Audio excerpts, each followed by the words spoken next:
আসছে জুন নাগাদ মূল্যস্ফীতি 7 থেকে 8% নামবে বলে মনে করছে বাংলাদেশ ব্যাংক।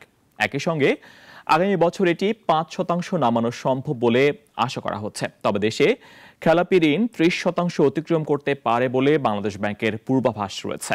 সাইদ আরমানের রিপোর্ট।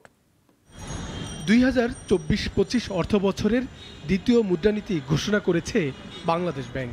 বিকেলে এক সংবাদ সম্মেলনে আনুষ্ঠানিকভাবে অর্থ বছরের শেষ 6 মাসের মুদ্রানীতি জানান খোদ governor doctor Ahsan H Mansur.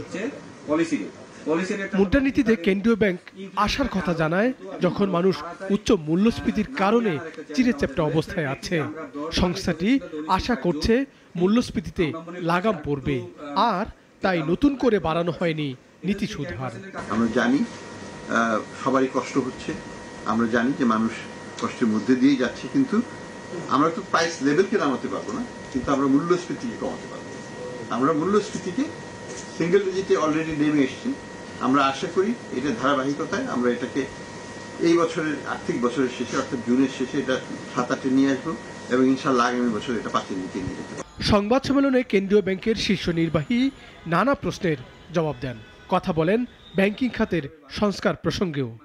মুদ্রানীতিতে একটি উদ্বেগজনক কথাও স্বীকার করছে নিয়ন্ত্রক কর্তৃপক্ষ।